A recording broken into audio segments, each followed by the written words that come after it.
नमस्ते, मैं हूं फराह खान और आप देख रहे हैं आज की ताजा खबर। कोरोना का खतरा अभी टला नहीं है, इसलिए मास्क पहनना बेहद ही जरूरी है। न्यूज़ 18 भी सबसे यही अपील करता है कि वो मास्क जरूर पहने। पीएम ने भी कहा है कि कोरोना से लड़ाई में मास्क ही हथियार है, इसलिए नेताओं से भी अपील की है कि वो अपनी सभाओं और रैलियों में मास्क पहने और लोगों को भी मास्क पहनने के लिए कहें। चलिए आगे बढ़ते हैं। मुंबई में पूर्व पुलिस कमिश्नर परमवीर सिंह के आरोपों पर मचे घमासान के बीच महाराष्ट्र सरकार ने मुंबई पुलिस ने बड़ा फेरबदल किया है। मुंबई पुलिस में इंस्पेक्टर स्तर के 86 अधिकारियों का तबादला कर दिया गया है, जिनमें सबसे ज्यादा 65 इंस्पेक्टर क्राइम ब्रांच के हैं। चिट्ठी बम पर जारी सियासी संग्राम के बीच महाराष्ट्र के गृह मंत्री अनिल देशमुख ने मुख्यमंत्री उद्धव ठाकरे से मुलाकात की। वसूली के आरोप लगने के बाद विवादों से घिरे अनिल देशमुख पहली बार उद्धव से मिलने उनके घर पहुंचे। न्यूज़ 18 के अभिषेक पांडे की खबर है कि परमवीर सिंह के मुद्दे पर आज महाराष्ट्र सरकार के कैबिनेट की बैठक होगी, जिसमें मौजूदा संकट पर चर्चा हो सकती है। इस बीच बीजेपी के नेता भी इस मुद्दे पर आज राज्यपाल से मुलाकात कर सकते हैं। आपको बता दें कि राज्यपाल से मुलाकात के दौरान बीजेपी नेता भ्रष्टाचार का आरोप लगाते हुए महाराष्ट्र सरकार को बर्खास्त करने की मांग भी कर सकते हैं। चिट्ठी बम पर महाराष्ट्र सरकार में जारी बैठकों और मुलाकातों के दौर के बीच कांग्रेस इस मुद्दे पर दो धड़ों में बंटती नजर आई। इस मुद्दे पर चर्चा के लिए महाराष्ट्र सरकार कांग्रेस कोटे के मंत्रियों और दूसरे नेताओं ने एक बैठक की। न्यूज़ 18 के अभिषेक पांडे की खबर है कि कांग्रेस के कुछ नेता भ्रष्टाचार के मुद्दे पर अनिल देशमुख के इस्तीफे के पक्ष में हैं, जबकि कुछ नेता सरकार के रुख का समर्थन करते हुए अनिल देशमुख का इस्तीफा न लिए जाने के पक्ष में हैं। खबर है कि कांग्रेस की बैठक में अनिल देशमुख पर बनी राय की रिपोर्ट दिल्ली में कांग्रेस आलाकमान को भेजी जाएगी। हम सब कांग्रेस के ज्येष्ठ नेता और हमारे मंत्रिमंडल के सदस्य हम साथ में इकट्ठे बैठे, वो जो सद्य स्थिति है हमारी उस पर हमने चर्चा की है। उनके मन में क्या है वो भी हमने समझने का कोशिश की है। इतना ही काम हम मीटिंग में किया है। बिहार की विधानसभा से जख्मी विधायकों की हैरान करने वाली तस्वीरें सामने आई। केवल राज्य सरकार ही नहीं बल्कि पटना के डीएम और एसपी पर भी विधायकों ने ज्यादती का आरोप लगाया और दावा किया कि अधिकारियों के आदेश पर ही विधायकों को पीटा गया। विधायक सत्येंद्र कुमार विधानसभा के बाहर बुरी तरह जख्मी हालत में गिरे हुए दिखे। डीएम ने कहा कि इसको मारो, बस गाली गलौज किया, बड़ी बार छाती पर बूट रख के मारा। एसपी विधानसभा के अंदर से कुछ हैरान करने वाले वीडियो सामने आए। एक वीडियो में एक बुजुर्ग विधायक को कुछ पुलिस वाले बुरी तरह पीटते दिखाई दिए। 4 पुलिस वाले उसे जबरन घसीटकर बाहर ले जाते दिखे और सादी वर्दी में दिख रहा एक आदमी उसकी गर्दन और पीठ पर थप्पड़ और घूंसे चलाता दिखा। विधायक को बाहर ले जाने के बाद सारे पुलिस वाले फिर अंदर पहुंच गए और बाकी विधायकों को इसी तरह निकालने में जुट गए। दाईं तरफ सीढ़ी पर छिपे कुछ विधायकों को भी घसीटा गया। महिला विधायकों को विधानसभा से बाहर निकालने के लिए महिला सुरक्षा कर्मियों की टीम बुलाई गई। कई महिला विधायकों को भी घसीटते हुए बाहर लाया गया। तो वो एकदम बखलाए हुए, वो पुलिस फोर्स बुला करके मार पिटाई की है। सब पुलिस को सब जनप्रतिनिधि को बाहर निकाले। 2 महिला विधायक तो बाहर निकाले जाने के बाद सीढ़ियों पर बैठकर मीडिया से बात करने लगी, लेकिन उसी वक्त महिला सुरक्षा कर्मियों ने उन्हें जबरन सीढ़ियों से उठा दिया। और इस दौरान बिहार की विधानसभा के अंदर पुलिस का जबरदस्त एक्शन चलता रहा। पुलिस को ज्यादा अधिकार देने वाले एक बिल का विरोध करते हुए विपक्ष ने विधानसभा में हंगामा किया। कई बार विधानसभा स्थगित करनी पड़ी, लेकिन शाम को विधानसभा की कार्यवाही दोबारा शुरू होने से पहले आरजेडी के विधायक स्पीकर के कमरे के बाहर धरने पर बैठ गए और तख्तियां लेकर नारेबाजी करने लगे। स्पीकर खुद कमरे से बाहर निकले, लेकिन विपक्ष के विधायकों ने उन्हें कमरे से निकलने नहीं दिया। कार्रवाई शुरू होती उससे पहले विधानसभा अध्यक्ष जो हैं उनके गेट के बाहर जो आरजेडी के और जो तमाम विपक्ष के विधायक हैं वो बैठ गए। कई विधायक तो फर्श पर तख्तियां लेकर लेट ही गए। महिलाएं भी वहीं डटी रहीं। थोड़ी ही देर में पुलिस का एक्शन शुरू हो गया। विधानसभा स्पीकर के कमरे के बाहर से विधायकों को हटाने की कोशिश पुलिस ने शुरू कर दी। विधायक नहीं माने तो धक्का मुक्की, शोर शराबा और हंगामा शुरू हो गया। विपक्ष का दावा है कि पुलिस ने जबरन घसीटकर विधायकों को बाहर निकाला। सरकार पूरी तरह से तानाशाही पर उतर आई है। विधायकों को धक्का मार मार कर पुलिस सदन के बाहर फेंकने का काम कर। कुछ विधायकों को चोटें भी आईं। एक विधायक तो विधानसभा की बिल्डिंग के बाहर बेहोश हालत में जमीन पर गिरे दिखे। विधायक हैं जिनको चोट लगी है और अभी ये बाहर पुलिस इनको लाकर यहाँ पर फेंक कर और फिर अंदर चली गई है। विपक्ष का आरोप है कि संविधान पुलिस को विधानसभा में घुसने की इजाजत नहीं देता। संवैधानिक तौर पर पुलिस फोर्स नहीं घुस सकती है, अंदर में मार्शल्स हैं। जिस बिल पर विपक्ष ने हंगामा किया है उसके पास होने के बाद पुलिस को बिना वारंट के तलाशी और केवल शक के आधार पर गिरफ्तारी की इजाजत मिल जाएगी।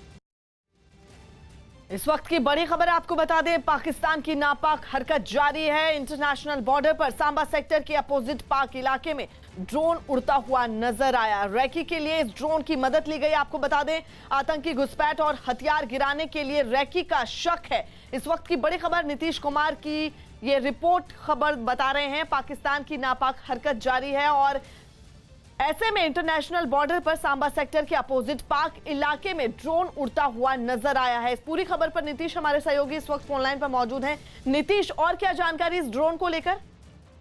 देखिए फरहा, पिछले कुछ दिनों से जम्मू का जो सांबा सेक्टर है उसके अपोजिट जो पाकिस्तान का इलाका है चमनपुर और गलार टांडा, वहां पर लगातार अनमैन्ड एरियल व्हीकल और ड्रोन की मूवमेंट्स नजर आ रही है। अभी जो ताजा ये घटना हुई है वो 20 मार्च को ये ड्रोन उड़ता हुआ देखा गया है इंटरनेशनल बॉर्डर से 500 से 1000 मीटर अंदर पाकिस्तानी सीमा में। सुबह 9:15 से 9:45 पर वहां पर जो भारतीय सीमा में बॉर्डर आउटपोस्ट है वहां के जवानों ने इसे उड़ते हुए देखा और फिर यही ड्रोन 11:32 से 11:35 तक 500 से 800 मीटर की ऊंचाई पर पाकिस्तानी एरिया में उड़ता हुआ नजर आया। जाहिर तौर से पाकिस्तान आतंकी घुसपैठ के लिए रेकी कर रहा है इसके जरिए, ऐसा शक है। और साथ में सांबा के इलाकों में इंटरनेशनल बॉर्डर का जो इलाका है वहां पर आतंकियों के लिए हथियार ड्रॉप करने की कोशिश कर रहा है, इसी के लिए जो है रेकी की जा रही है। शुक्रिया नीतीश। बंगाल के चुनावी रण में आज एक बार फिर प्रधानमंत्री नरेंद्र मोदी की दहाड़ सुनाई देगी। प्रधानमंत्री मोदी आज सुबह 11 बजे बंगाल के पूर्वी मेदिनीपुर में चुनावी रैली करेंगे। न्यूज 18 की आशिका सिंह की खबर है कि कांथी में होने वाली पीएम की इस रैली में शुवेंदु अधिकारी के भाई और टीएमसी सांसद दिव्येंदु अधिकारी बीजेपी में शामिल हो सकते हैं। इसके अलावा आपको बता दें, पिछले दिनों टीएमसी छोड़कर बीजेपी में शामिल हो चुके शुवेंदु अधिकारी के पिता शिशिर अधिकारी भी पीएम के मंच पर नजर आ सकते हैं। बंगाल के बाद पीएम मोदी की असम के लखीमपुर और दरांग में भी चुनावी रैली है। जम्मू कश्मीर के रामबन से दिल दहला देने वाला एक वीडियो सामने आया जिसमें पहाड़ खिसकने के बाद एक कार उसके मलबे में दब गई। गनीमत यह रही कि उसमें बैठे लोग वक्त रहते बाहर निकल आए, जिससे उनकी जान बच गई। लेकिन वो अपनी कार को इस आफत से नहीं बचा पाए। पहाड़ के मलबे ने देखते ही देखते पूरी कार को ढक दिया। रोंगटे खड़े कर देने वाली इन तस्वीरों को कई लोग दूर से देखते रहे। जिस जगह ये कार फंसी थी उसके ठीक पास में गहरी खाई भी थी। ये देखकर लोगों में और दहशत फैल गई। हालांकि उन्होंने समझदारी दिखाई और इस मलबे से खुद को और अपनी गाड़ियों को दूर ही रखा। लेकिन रामबन जिले से ऐसी कई घटनाएं सामने आईं। एक दूसरे इलाके में पहाड़ खिसकने से जम्मू श्रीनगर नेशनल हाईवे ठप हो गया।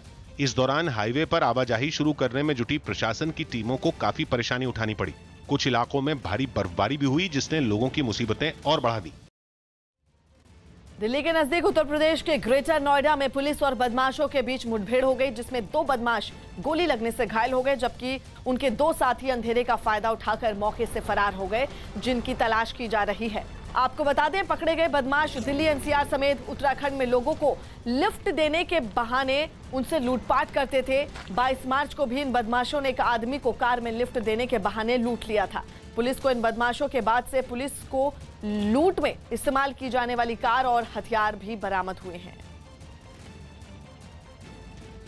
कमिश्नरेट गौतम बुद्ध नगर में पुलिस आयुक्त महोदय द्वारा बदमाशों के विरुद्ध अभियान छेड़ा गया है और उसी के तहत आज अभी चेकिंग के दौरान पीटा 2 थाना क्षेत्र में चूहड़पुर अंडरपास के पास बदमाशों से मुठभेड़ हुई है, जिसमें 2 बदमाश बॉबी और अर्जुन को गोली लगी है। रोहित उर्फ भूरी नामक बदमाश कॉम्बिंग में पकड़ा गया है। 2 और बदमाश अंधेरे का फायदा उठा करके फरार हो गए हैं, उनको भी हम शीघ्र गिरफ्तार कर लेंगे। मुंबई के नगर निगम बीएमसी ने कोरोना के बढ़ते मरीजों को देखते हुए रेलवे स्टेशनों और मॉल के बाद अब वहां के बस अड्डों पर भी कोरोना जांच की शुरुआत कर दी, जिसकी कुछ तस्वीरें कुर्ला के एक बस अड्डे से भी सामने आई। जहां हमने देखा कि बस में यात्रा करने से पहले लोगों की रैपिड टेस्टिंग की जा रही है। इसके लिए बीएमसी के कुछ कर्मचारियों को वहां तैनात किया गया, जिन्होंने कोरोना जांच से पहले लोगों से जुड़ी जानकारियां जुटाई। इस वक्त मैं कुर्ला के एसटी बस डिपो पे खड़ी हूं और आप मेरे पीछे देख सकते हैं कि यहाँ पे लोग अपना टेस्ट करवाने के लिए रुके हैं। बस अड्डों पर कोरोना जांच के इंतजाम करने के लिए कुछ लोगों ने बीएमसी के इस फैसले की तारीफ की। जो कार्यक्रम किया है वो सही तरीके से किया हुआ है। बीएमसी के एक अफसर ने बताया कि उनका कुछ ऐसे लोगों से भी सामना होता है जो कोरोना जांच के नाम से ही खौफ खाते हैं। कुछ लोग सपोर्ट करते, कुछ लोग ऐसे ही चले जाते, लोग डर जाते कि ये टेस्ट नहीं करवाना। ऐसे ही कुछ लोग इस बस अड्डे पर भी दिखे, जिन्होंने बीएमसी के कर्मचारियों के उन्हें रोकने पर वहां से उल्टे पैर वापसी कर ली। आंध्र प्रदेश के नेल्लूर में उस वक्त बड़ा सड़क हादसा हो गया जब एक दूध ले जा रही गाड़ी ने पीछे से एक वैन को जोरदार टक्कर मार दी। इस हादसे में मौके पर ही 5 लोगों की मौत हो गई, जबकि 4 से ज्यादा लोग बुरी तरह से घायल हो गए। इस हादसे के बाद वहां हाहाकार मच गया। फौरन पुलिस की एक टीम वहां पहुंच गई और फिर हादसे में घायल लोगों को अस्पताल पहुंचाया गया। उत्तर प्रदेश के आगरा से हैरान कर देने वाला एक वीडियो सामने आया, जिसमें एक कोचिंग संचालक ने अपने साथियों के साथ मिलकर एक दूसरे कोचिंग संचालक की पिटाई कर दी। बताया गया कि दोनों के बीच कुछ दिनों से किसी बात पर विवाद चल रहा था, जो इतना बढ़ गया कि उनके बीच मारपीट की नौबत तक आ गई। इस घटना की जो तस्वीरें सामने आई, उनमें एक तस्वीर में एक कोचिंग संचालक अपने साथियों के साथ मिलकर दूसरे कोचिंग संचालक की बेरहमी से पिटाई करता दिखाई दिया। मारपीट से पहले कुछ लोग उसे कोचिंग से बाहर लेकर आए और जैसे ही वो बाहर पहुंचा, वहां मौजूद कई लोग उस पर टूट पड़े। एक ने उसके बालों को पकड़ लिया तो फिर दूसरे लोग उस पर लात और मुक्कों की बारिश करने लगे। इस दौरान वहां कुछ लोग खड़े दिखाई दिए, लेकिन किसी ने भी बीच बचाव की कोशिश नहीं की। हालांकि थोड़ी देर तक मारपीट करने के बाद सारे आरोपी वहां से फरार हो गए। केंद्र सरकार ने कोरोना की वैक्सीन लगाने के अभियान में तेजी लाने के लिए बड़ा ऐलान किया। न्यूज़ 18 की रवि सिंह की रिपोर्ट है कि कोरोना के खिलाफ देश भर में चल रहे अभियान के तहत 1 अप्रैल से वो लोग भी कोरोना वैक्सीन लगवा सकेंगे जिनकी उम्र 45 साल से ऊपर है। अभी तक ये वैक्सीन 60 साल से ज्यादा उम्र वाले लोगों को लग रही थी, लेकिन वैक्सीन लगाने के अभियान में तेजी लाने के लिए केंद्र ने उम्र की सीमा घटाकर 45 साल कर दिया। देश भर में कोरोना की वैक्सीन लगाने का अभियान 16 जनवरी को शुरू हुआ था और अब तक करीब 5 करोड़ लोगों को वैक्सीन लगाई जा चुकी है। इनमें 60 साल से ज्यादा की उम्र के लोगों के अलावा कोरोना के खिलाफ चल रही जंग में सबसे अगले मोर्चे पर खड़े कोरोना योद्धाओं को भी वैक्सीन की डोज दी जा चुकी है। 1 अप्रैल के बाद 45 से ऊपर कोई भी हो जिसको बीमारी है या नहीं है, सबको वैक्सीन उपलब्ध होगा।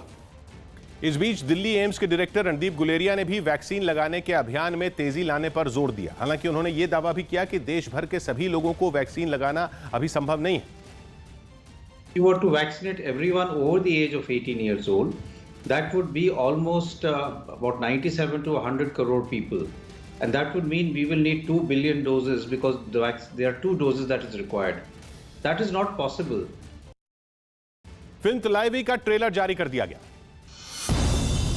जयललिता की जिंदगी पर बन रही फिल्म तलाइवी का ट्रेलर जारी कर दिया गया। इस फिल्म में जयललिता के किरदार में कंगना रनौत नजर आएंगी। इस फिल्म का ट्रेलर कंगना के जन्मदिन पर लॉन्च किया गया। एक बात याद रखना, अगर मुझे माँ समझोगे तुम्हें मेरे दिल में जगह मिलेगी, और अगर मुझे सिर्फ एक औरत समझोगे तो तुम्हें।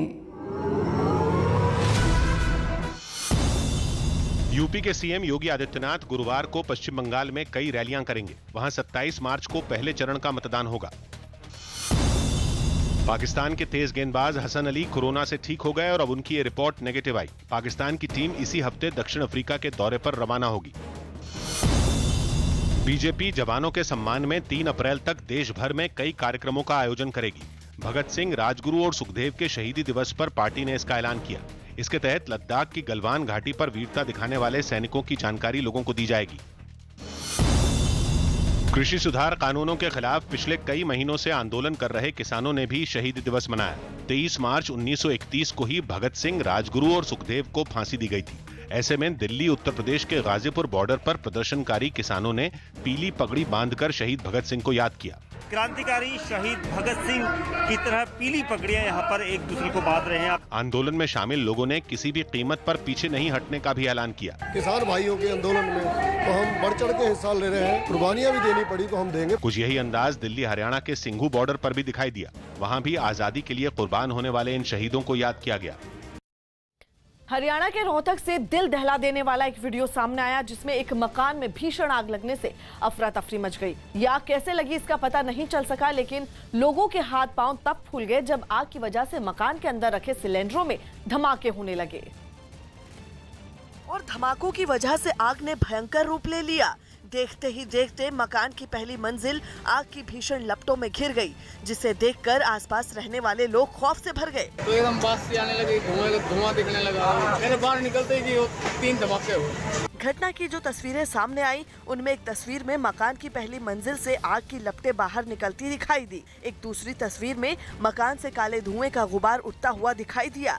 फौरन घटना की जानकारी पुलिस और फायर ब्रिगेड को दी गई, जिसके बाद दमकल की कई गाड़ियां वहां पहुंचकर आग बुझाने में जुट गईं। आग कंट्रोल है, 2-3 सिलेंडर फटे बतावा है, एक आदमी को चोट भी लगी है। फायर ब्रिगेड के कई कर्मचारी पाइप की मदद से आग पर पानी की बौछार करने लगे और फिर कुछ घंटों की मशक्कत के बाद उसे बुझा लिया गया, लेकिन तब तक मकान में रखा लाखों का सामान जलकर राख हो गया।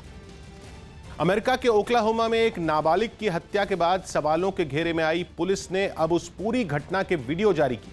पिछले साल नवंबर में एक स्टोर में लूटपाट करने पर कुछ पुलिस वालों ने उस 15 साल के लड़के पर फायरिंग की थी, जिसमें उसकी मौत हो गई थी। इस मामले में 10 दिन पहले ही आरोपी 5 पुलिस वालों पर केस दर्ज हुए। और अब जो वीडियो सामने आए उनमें कुछ पुलिस वाले उस लड़के पर फायरिंग करते नजर आए। वीडियो में साफ दिखा कि वो स्टोर से बाहर निकला और अपनी बंदूक जमीन पर रख दी, लेकिन उसके बाद भी उस पर ताबड़तोड़ कई गोलियां चलाई गईं।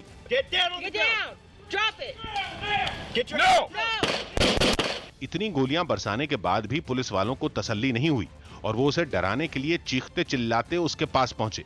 गोली लगने से वो लड़का जमीन पर औंधे मुंह गिरा हुआ था। दावा है कि उस नाबालिग पर 13 गोलियां दागी गईं। इस मामले में दोषी पाए जाने पर उन पुलिस वालों को उम्र कैद भी हो सकती है। मुंबई के पूर्व पुलिस कमिश्नर परमवीर सिंह की याचिका पर आज सुप्रीम कोर्ट में सुनवाई होगी। 2 जजों की बेंच इस मामले की सुनवाई करेगी। आपको बता दें, परमवीर सिंह ने सुप्रीम कोर्ट में दी गई याचिका में गृह मंत्री अनिल देशमुख के खिलाफ भ्रष्टाचार के आरोपों की सीबीआई जांच करवाए जाने की मांग की है। इसके साथ ही उन्होंने मुंबई के पुलिस कमिश्नर पद से अपने तबादले को भी चुनौती दी है। सुप्रीम कोर्ट में दोपहर 12 बजे इस मामले की सुनवाई शुरू होगी। महाराष्ट्र की सियासत में चिट्ठी बम से मचा बवाल थमता नजर नहीं आ रहा। महाराष्ट्र के पूर्व मुख्यमंत्री देवेंद्र फडणवीस ने दिल्ली में गृह सचिव से मुलाकात कर चिट्ठी बम मामले की सीबीआई जांच की मांग की, जिस पर शिवसेना नेता संजय राउत उन्हें निशाने पर लेने से नहीं चूके। देवेंद्र फडणवीस ने अभी थोड़ी देर पहले मुख्य गृह सचिव से शिकायत की है, वो पूरी रिपोर्ट उन्हें सौंपी है और गृह सचिव ने उन्हें कहा है कि वो पूरी रिपोर्ट को देखेंगे, स्क्रूटिनाइज करेंगे और आगे का जो भी फैसला होगा करेंगे। देखिए, अगर एलओपी साहब दिल्ली पहुंच गए हैं महाराष्ट्र की शिकायत लेके, तो मुझे लगता है आ जाने दो। दिल्ली में दरबार अगर लगाना चाहते हैं तो लगाने दीजिए। गृह सचिव महोदय अगर किसी बात की इंक्वायरी करना चाहते हैं या कोई रिसर्च करना चाहते हैं तो वो भी करने दीजिए, हमें कोई तकलीफ नहीं है। लेकिन वो मांग कर रहे हैं सीबीआई इंक्वायरी की, और एनसीपी की तरफ से जो बयान दिया गया है कि जो आरोप लगाए गए हैं वो गलत है, उसको खारिज किया और सीबीआई इंक्वायरी की मांग कर रहे हैं। राउत साहब जो भी मांग करें, उनकी सरकार है, उनके अफसर है, घर की बात है, दिल्ली उनकी घर की बात है ना, तो करने दीजिए, हमें क्या तकलीफ है। महाराष्ट्र के भिवंडी से डरा देने वाली कुछ तस्वीरें सामने आईं, जिनमें धागे के 7 गोदामों में भीषण आग लगने से इलाके के लोगों में दहशत फैल गई। यह आग कैसे भड़की इसका तो पता नहीं चल पाया, लेकिन तेजी से आग की लपटें एक के बाद एक चारों गोदामों को अपनी चपेट में लेती चली गईं। वहां आग लगने से आसमान की तरफ धुआं उठने लगा। इन हालात में भी उन गोदामों में काम करने वाले कुछ कर्मचारियों ने हिम्मत दिखाई। उन्होंने अपनी जान की परवाह किए बगैर गोदामों में रखे सामान को बाहर निकालना शुरू कर दिया, जिसे देखकर वहां जुटे लोग घबरा गए। इस घटना के थोड़ी देर बाद फायर ब्रिगेड की कुछ गाड़ियां वहां पहुंची और दमकल कर्मियों ने आग को बुझाने का काम शुरू कर दिया। कुछ देर के बाद उस पर काबू तो पा लिया गया, लेकिन तब तक काफी नुकसान हो चुका था। कोरोना के बढ़ते खतरे को देखते हुए गुजरात सरकार ने एक बड़ा फैसला लिया है। जनक दवे की रिपोर्ट है कि सड़क के रास्ते महाराष्ट्र से आने वाले हर यात्री को अब गुजरात में दाखिल होने से पहले RT-PCR टेस्ट करवाना होगा। इसके लिए महाराष्ट्र गुजरात सीमा पर कई मेडिकल टीमों को तैनात किया गया है। रिपोर्ट नेगेटिव आने के बाद ही यात्रियों को गुजरात में दाखिल होने की इजाजत दी जाएगी। खबर यह भी है कि 72 घंटे पुरानी रिपोर्ट दिखाकर भी लोग गुजरात में दाखिल हो सकेंगे। त्योहारों और पंचायत चुनाव को ध्यान में रखते हुए उत्तर प्रदेश सरकार ने कोरोना से जुड़े नए दिशा निर्देश जारी कर दिए। न्यूज़ 18 पर जुलूस निकालने के लिए लोगों को पहले प्रशासन से मंजूरी लेनी होगी और ऐसे कार्यक्रमों में 60 साल से ज्यादा उम्र के लोगों को हिस्सा नहीं लेने दिया जाएगा। इसी तरह 10 साल से छोटे बच्चे भी इन कार्यक्रमों में नहीं जा सकेंगे। राज्य के मुख्य सचिव RK तिवारी ने यह भी निर्देश दिए कि दूसरे राज्यों से होली के मौके पर अपने घर आने वाले लोगों की कोरोना जांच जरूरी होगी। साथ ही 25 मार्च से 31 मार्च तक सभी शिक्षण संस्थानों को बंद रखने का भी निर्देश दिया गया। हालांकि वो मेडिकल कॉलेज इस आदेश से बाहर रहेंगे जिनमें पहले से उन तारीखों में छात्रों की परीक्षाएं तय हैं। इसके अलावा पुलिस को यह जिम्मेदारी दी गई कि वो सार्वजनिक जगहों पर भीड़ को इकट्ठा न होने दें। मिथुन चक्रवर्ती 25 मार्च से चुनाव प्रचार शुरू करेंगे। मिथुन चक्रवर्ती गुरुवार से पश्चिम बंगाल में अपना चुनाव प्रचार अभियान शुरू करेंगे। वो कुछ दिन पहले प्रधानमंत्री मोदी की मौजूदगी में बीजेपी में शामिल हुए थे। असदुद्दीन ओवैसी की पार्टी AIMIM ने मध्य प्रदेश के भोपाल में अपना दफ्तर खोला। इतना ही नहीं, नए सदस्य बनाने के लिए एक ऐप के जरिए अभियान भी शुरू किया गया। ओडिशा के पुरी में सैंड आर्टिस्ट सुदर्शन पटनायक ने सैंड आर्ट बनाकर कंगना रनौत को जन्मदिन की बधाई दी, जिस पर कंगना ने उनका शुक्रिया अदा किया। यूपी के 3 IPS अधिकारियों को VRS यानी वक्त से पहले रिटायरमेंट दे दी गई। इन अधिकारियों में अमिताभ ठाकुर, राकेश शंकर और राजेश कृष्ण का नाम शामिल है। जो निर्णय हुआ है उसका मैं देखूंगा, उस पर विचार करूंगा और यदि मुझे लगेगा कि इसमें कुछ ऐसे तथ्य हैं, ऐसी त्रुटियां हैं तो मैं उस संबंध में लीगल कार्रवाई करूंगा।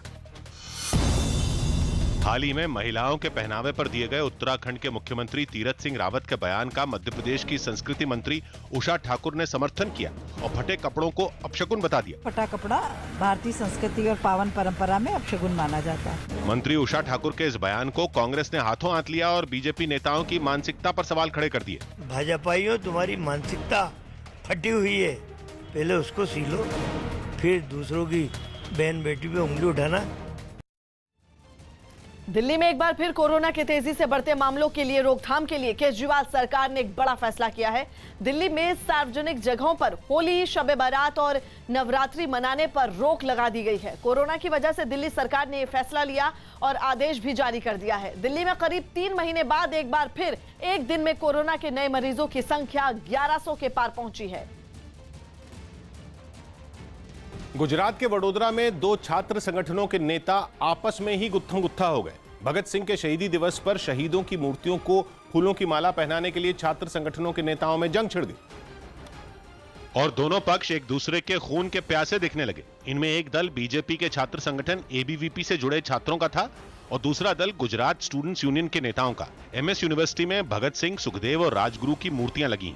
मूर्तियों को माला पहनाने के लिए एक ही समय पर छात्रों के दोनों गुट पहुंच गए, जिसके बाद दोनों में हाथापाई शुरू हो गई। कुछ लोग दोनों तरफ के नेताओं को रोकने की कोशिश करते रहे, लेकिन छात्र नेताओं के सिर पर तो जैसे खून सवार हो गया। पुलिस वालों ने भी बीच बचाव करने की कोशिश की, लेकिन छात्रों पर काबू पाने में पुलिस वालों को भी लंबा वक्त लग गया। गृह मंत्री अमित शाह आज केरल दौरे पर रहेंगे। सुबह 10:30 बजे केरल के त्रिपुरीतुरा में वो रोड शो के शक्ति प्रदर्शन करेंगे। इसके बाद वो कंजीरापल्ली में उनकी एक जनसभा होनी है। इसके अलावा चाथुन्नूर में अमित शाह एक रैली को संबोधित करेंगे और शाम को मलमपूझा में उनका रोड शो होगा। अमेरिका में पिछले 7 दिन में 7वीं बार अंधाधुंध फायरिंग की वारदात में एक बार फिर मासूम लोग मौत के घाट उतार दिए गए। इस बार वहां के कोलोराडो राज्य में एक किराना स्टोर में एक आदमी ने दिन दहाड़े ऐसी ताबड़तोड़ गोलीबारी की कि 10 लोगों की मौत हो गई। और फिर अमेरिका के न्यूज चैनलों पर जो वीडियो छाया, उसमें स्टोर के अंदर गोलियां चलती सुनाई दी। गोलियों की गूंज सुनते ही स्टोर पर चीख पुकार मच गई। बदहवास लोग इधर उधर भागने लगे। फायरिंग की जानकारी मिलते ही पुलिस वाले तुरंत घटनास्थल पर पहुंचे और अगली तस्वीरों में किराना स्टोर एक छावनी में बदला नजर आया। वहां सुरक्षा बल का भारी हुजूम चप्पे चप्पे पर तैनात दिखा। स्टोर के कर्मचारियों और वहां मौजूद ग्राहकों को तुरंत बाहर निकाला गया, लेकिन फिर पुलिस के हत्थे एक ऐसा आदमी चढ़ा जिसके शरीर पर न तो शर्ट थी और न ही पैरों में जूते। उसकी एक टांग से बुरी तरह खून भी बह रहा था। पुलिस वाले उसे पकड़कर अपने साथ ले जाते दिखे। हालांकि ये साफ नहीं है कि क्या यही शख्स हमलावर था। उत्तर प्रदेश के वाराणसी में मौजूद बीएचयू में उस वक्त बवाल हो गया जब बिरला और लाल बहादुर शास्त्री हॉस्टल में रहने वाले छात्रों के दो गुट मामूली बात पर भिड़ गए। बताया गया कि होली खेलने के दौरान दोनों गुटों के बीच विवाद शुरू हुआ था और थोड़ी देर बाद उनके बीच का विवाद मारपीट और पथराव में बदल गया। घटना की जो तस्वीरें सामने आई उनमें एक तस्वीर में कई छात्र दूसरे गुट के छात्रों पर पत्थर फेंकते दिखाई दिए। हालात इतने बिगड़ गए कि पुलिस के साथ पीएसी को भी वहां का मोर्चा संभालना पड़ा, लेकिन इसके बाद भी वहां पत्थरबाजी नहीं रुकी। इस दौरान वहां मौजूद कुछ पुलिस वालों ने बवाल कर रहे छात्रों को समझाने की भी कोशिश की। जाओ बेटा, अंदर जाओ।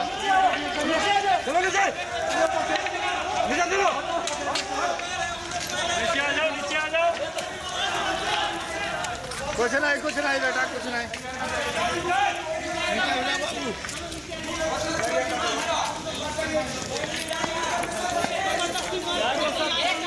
बीएचयू कैंपस में काफी देर तक इसी तरह बवाल होता रहा।